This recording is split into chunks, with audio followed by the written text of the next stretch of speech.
Hey, friends, welcome back to another Seed Talk episode with Lisa and Layne. Hey, Layne.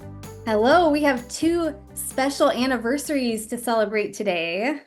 Oh, I love celebrations, except I'm feeling pretty certain there's no snacks involved with this celebration. So I'm sure, No, yeah, and I know that, but we have stuff even better than snacks, right? we do. So I can't wait to jump in. But before we do, friends, just to remind you that this podcast is made possible by thegardenersworkshop.com, which is home base to all that we do. You'll find our online garden shop fully stocked with seeds, tools, and supplies, as well as a fully stocked online course library and a bunch of other resources. So don't forget to hop on over there when the time is right, and we hope we can help you out. All right, Layne, lay it on us. What are we celebrating? Well, the first special anniversary is that this is actually the 100th episode of Seed Talk. I can't even Yay. believe it. That is so awesome. I know, and Congratulations. it was actually a listener that pointed out, or I guess it's a viewer over on YouTube, and they said, "Oh, your 100th episode is coming up. Anything special planned?" And they suggested, which is probably a much better idea even than what we're doing, a blooper reel, which I just didn't have time to put it together, but we have plenty of bloopers, don't we, Oh my Lisa? goodness. And I'm pretty sure they're mostly me. Layne Well, doesn't make bloops. no, I have some too. I have had a squeaky chair before, or I have a light that is clipped to my computer that likes to jump off. So there's a few that I have too, Lisa. Do you remember any specific bloopers? No, I'm sure they'll come to me at an inappropriate time, but I do remember one time when there was a loud noise and then ants started streaming out of your wall. Yeah, exactly. Oh, that was a really good one. Yeah. Yeah. that That's a really was. common problem this time of the year, right? Ants infiltrating your electrical systems. Yeah. Gracious. Awesome. All right. Well, let's get started. All right, so our topic for today, which is kind of matching our 100th anniversary theme, is going to be it is the 10-year anniversary of the Cool Flowers book that Lisa wrote. I can't believe that was written 10 years ago, Lisa. Can you? No, and I can still remember where I was standing when my publisher handed me the first copy. We were at the Mother Earth News show in Pennsylvania, and Suzanne and I were just speechless. That was my first book, and it was really, really a big moment. It was the early September show, and it was really incredible. Yeah. And it's just as relevant today. And actually, it's more popular today, even than when it was released 10 years ago, which is kind of unheard of for most books. People often think when you have a new idea, even though Cool Flowers is not a new idea, it's a rekindled idea from decades ago, right? On planting. But people often think, oh my gosh, you're right. Nobody else is doing that. You'll be so successful. It's actually completely the opposite of that. It is a really hard job to get the word out and to get people to understand what you're talking about. And in the last 5 years, it has really gained momentum just because people are doing it, being successful and talking about it, and that lets other people know. So, what I thought we'd do today to celebrate this 10-year anniversary is just to get some updates of things that maybe you've learned over the past 10 years since the book was published, or things that you've really realized their importance over time. So, that's what we're going to do today. That's awesome. Yeah, I'm sure that's a great, really long list. So let's Oh, get yes. started. Okay, let's get started. So, the first lesson is going to be the significance of planting on time. So, whether this is talking about making sure to get your seeds direct sown outdoors at the proper time or getting your transplants in the ground at the proper time, it's really, really critical. Why is this one of the lessons you wanted to share, Lisa? Yeah, I didn't back when I first started planting Cool Flowers. I mean, I realized they needed to get settled in before, adverse weather, whether that would be cold conditions of winter or the adverse conditions of having to start growing vegetation and stems and blooms and all those things. Um, I just kind of guessed, I mean, it was like, oh, winter's coming in a few weeks. I'll just get these guys planted, right?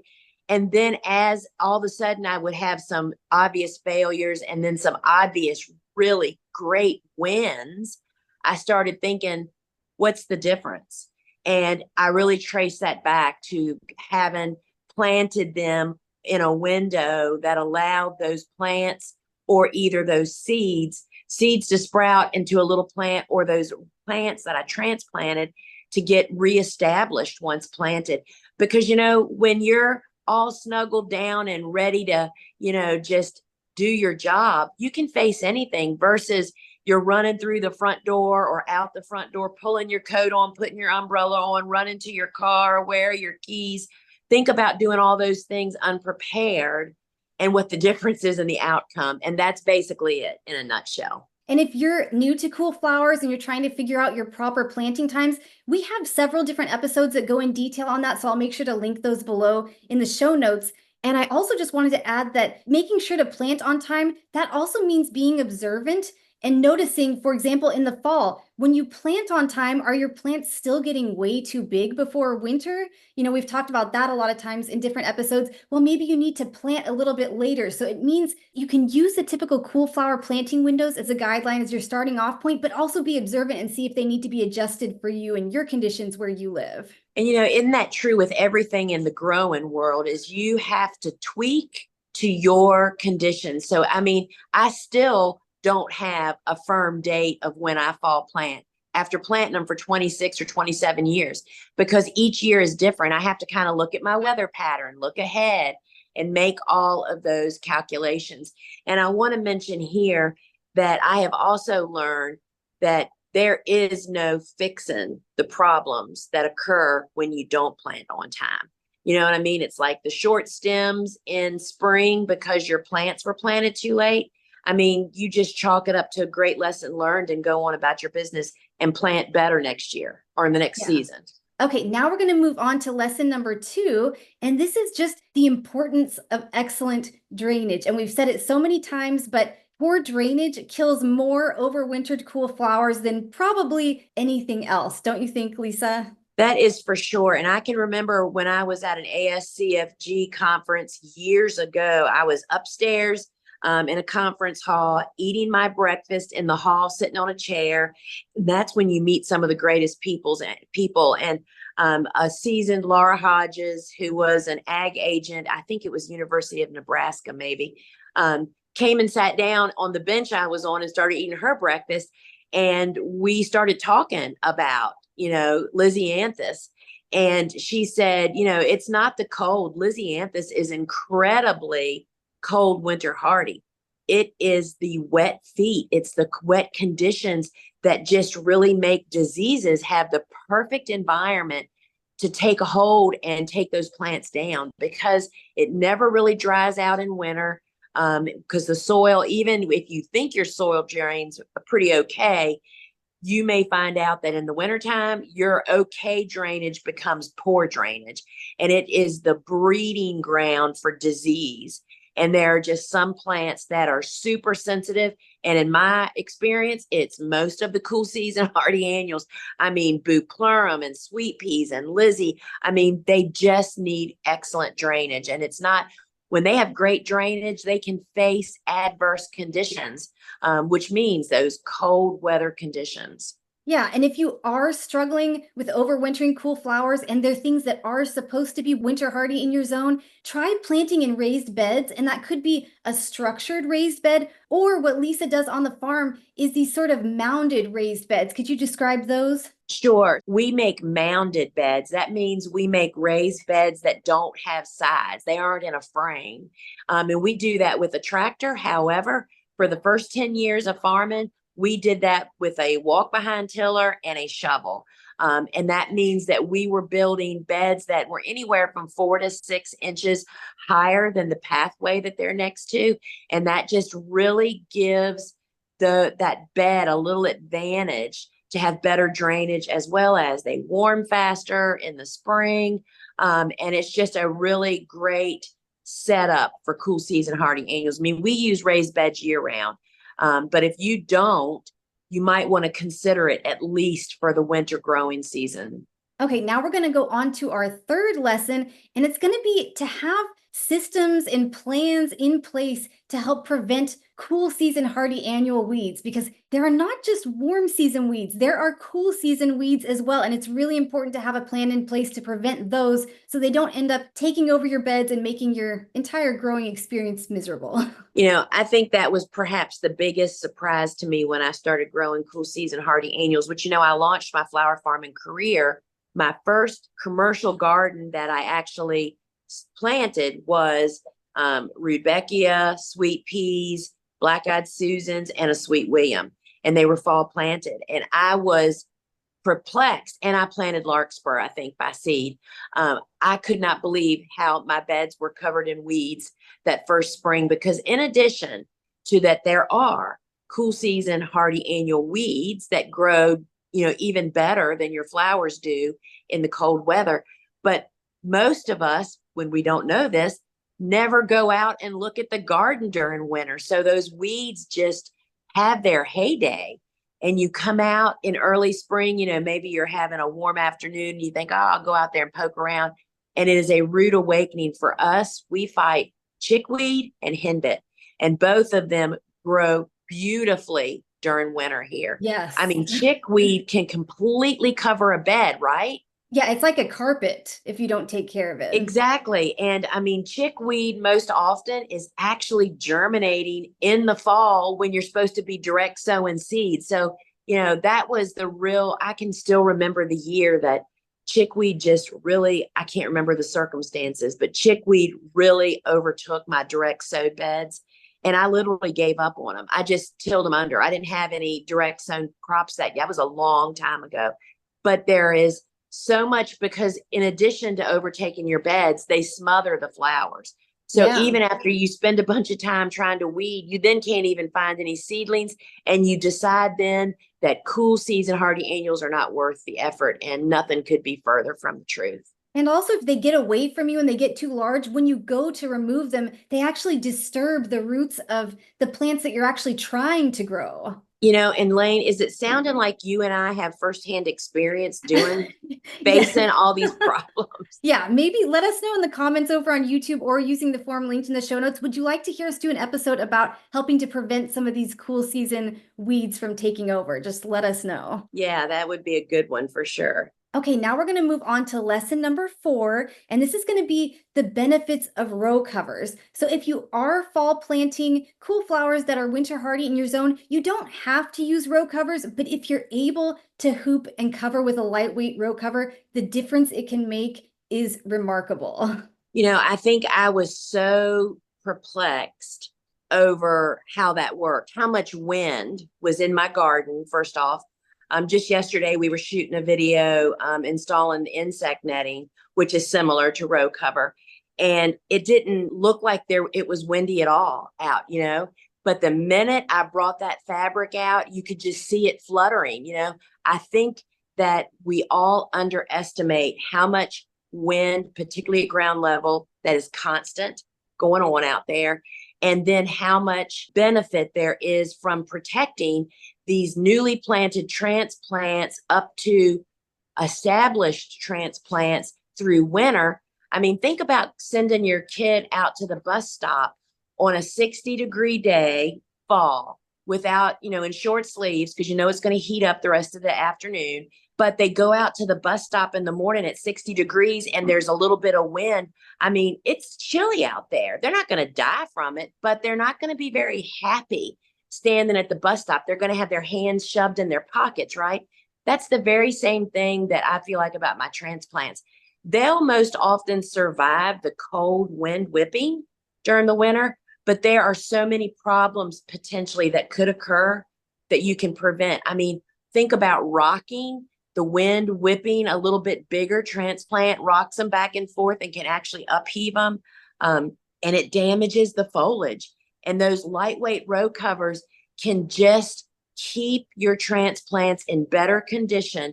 So the moment spring starts, they hit the ground running, and I know one year particular, we had a really deep run of single digits in January, along with snow and ice. And it was just a year that we had a lot of foliage damage on our crops because of the ups and downs. I had to do a lot of center cutting, that central stem out of a lot of our snaps, because the foliage was just so damaged it wouldn't be useful. But that's not normally the case. And that's what sometimes you can prevent when you actually incorporate that into your cycle. And one other thing I like about row cover is if you're someone that deals with a lot of critters trying to eat your seedlings over the winter, it can help to prevent that. Yes. Not always. Sometimes a deer can just trample right through it, but it can often help. Yeah, and the only year that I've ever had deer really go into the row covers, and make mincemeat of them is the year that I planted strawberries in the fall Oh, in my flower field. Oh my goodness, they literally shredded all the row covers looking for those strawberries. So it was obvious they smelled them. yeah. And so, yeah, but normally, so we obviously no longer plant strawberries in our flower patch. But yeah, it does a really good job of keeping the creatures off your beds. And I can definitely say that the row cover makes a difference because we grow a lot out in our landscape here in our home garden. And I don't row cover anything that's out in the landscape, but I do have other sections where it's planted more like in beds that will have row cover on it. And the same flowers planted in different locations, they're just totally different. The ones that have been row covered, they're bigger by the time spring rolls around. They tend to start blooming a little bit earlier and they just look happier overall. Yes, and that's a really great point, Layne. We've done that before too. Some you cover, some you don't. There is a night and day difference. And once Yeah. you see that difference, it makes it worth a little bit of effort because it's not hard to do. All right, now let's move on to lesson number 5. And this is a new one for you, Lisa. And this is going to be protecting newly planted transplants in hot weather. So let's say it's time to put your fall transplants in the ground, but it's still pretty warm outside and you're a little nervous that it's too warm. What's this new technique that you've started doing, Lisa, to protect them from that excessive heat and sun? Sure. So I'd like to mention here too, if you're listening to us on a podcast app, Layne makes a beautiful PowerPoint program to go along. And if you go over to our YouTube channel, you'll see the image of what I'm getting ready to talk about. So insect netting, which we've experimented with through the years, has really proven to be incredibly effective in preventing insects and birds having access to anything that you plant, and even during warm weather, because it doesn't trap heat like row cover can. It's got more thermal pass through, I guess you would say. But what I've experimented with is making what I call a sun cap that is using the insect netting. Again, you could use row cover for this. However, row cover does trap more heat in the canopy, as well as I find it kind of gets lifted easier by weather, wind and those kinds of things. So I install the insect netting and I fold it over so it is doubled, and clip it through the wire hoops and leave the sides open. Think of a hoop house with the sides rolled up. That's exactly what this effect is. And we kind of really hit this point home. This image was actually during summer, and it's not cool flowers. This was an entire 100-foot bed of celosia transplants that were planted on a day that it was over 97 degrees under. If we had not done this, I would be willing to say that half of them would have succumbed to the heat, no matter what we did, how much we watered. But we installed the sun cap on top of it with the sides open. And I will tell you, this is one of the most complete no loss beds that we have grown in years. And so this would be a perfect application, which I'm planning on doing when we fall plant our transplants. If it is not the true fall conditions that I'm dreaming of, we're sun capping them because it reduces the temperature underneath of the canopy where the transplants are. I do something similar, Lisa. I have these little pop-up row covers that are very thin, and I'll prop them up so it's not tight to the ground. You can put them up on little bricks or something, and it really does work when you're planting in conditions that are too warm. And this also would be good for those fall transplants. I know a lot of times people end up delaying even putting them in the ground because of conditions that are too warm for them to be planted. This would help them still get those transplants in the ground on time and not have to sit on them in the trays for too long. It's true. I mean, there's always options of things you can do. I have steps that you can follow to kind of like sit on your transplants. But my goodness, you don't want to do that when this option is available. So I see this as being a major player in the fall planting. All right, and then our very last lesson, lesson number 6, is just going to be that there have been many cool flowers that have actually been discovered to be cool flowers in the last 10 years since you originally wrote the book, Lisa. And I'm sure there's many more yet to be discovered. And also, even of the flowers that we know to be cool flowers, maybe we think they're hardy to one zone, but they're actually hardy to zones much colder, and we just don't know about it yet. So lesson number 6 is just going to be to continue experimenting and learning and to just enjoy the ride along the way. And y'all, if you're not watching on YouTube, you have to go see this super cute picture. We had so much fun photo shooting that day, Layne. It's a picture of me and Layne being silly. And Layne, that's a really great point. And I want to just say this is one of the little flags I look for in discovering cool season hardy annuals. Whenever a seed instruction or a description says things like, sow in the spring as soon as the soil can be worked, that means it's still cool outside. And that is maybe that's a cool flower. And we immediately get it and start testing it. We're always testing cool flowers, and we have discovered so many. I mean, I tried to grow status for years as a warm season tender annual and just gave up on it. And then another farmer mentioned to me that they fall planted. I'm like, you what? And that was, that's how it evolves. There's just no documentation because this concept of this different planting opportunity didn't have a name like cool flowers. It was hard to label it, to group those plants together. And that's what, and we just really refer to it now as the cool flower concept. People have been doing this for decades before I thought of. I mean, I didn't think of it. I just highlighted it, and I'm trying to gather all the data, and that'll be for the rest of our life. And just making connections, like you mentioned, and knowing people and talking to other people growing, that's going to enlighten you so much. And you'll pick up on little things like, oh, well, they planted that in the fall. Well, let me try that here. And the one in the picture that Lisa's actually pointing to is one that's a newer cool flower to us, and that's Tweedia. Yes, I was just noticing that too. We're pointing to it. So yeah, Tweedia. I mean, Bobo and I are so thrilled with this flower. It's powder blue. I mean, you just love blue flowers, and it's kind of behaving very much like Lysianthus for us, meaning it likes a cool start and a hot finish. Even now in this high heat that we had with little to no rain, they're blooming beautifully. So more to come on that later. But yes, Tweedia is definitely a welcomed new cool flower.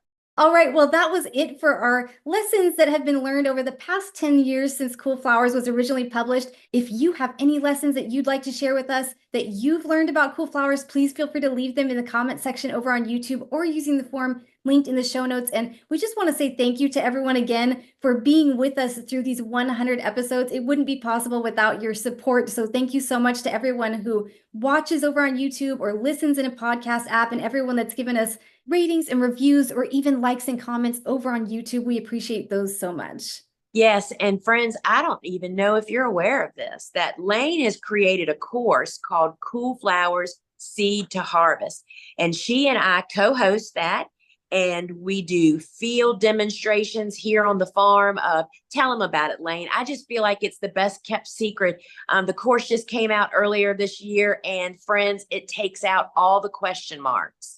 Yeah, we cover everything about the entire cool flower concept and really break it down for you and help you figure out what to plant and when. And then we have 36 different flower profiles for direct seeded and transplanted crops, where we show you everything from how to sow the seeds and give you germination tips and tricks, and then go out to the field and show you how to harvest, how to strip the stems, where to cut, everything you could possibly want to know about all 36 of the cool flowers included in that course. And it's so easy just to go in and go right to a flower if you're standing out in the field and have that question. And I want to say, friends, what do we hear about the course from people that have taken it? That it turns you from a timid, I don't think this is going to work, into a confident, cool season, hardy flower, hardy annual flower grower, and this crop typically blooms in the highest demand season of the year. I keep harping on that because that is the time that is the easiest to sell flowers, is when there's high demand. And this group of flowers is perfect for that. All right, friends. So once again, you can find Layne and I over at thegardenersworkshop.com. And we appreciate you sharing this with your friends. And we hope to see you again next time. Ciao. Bye.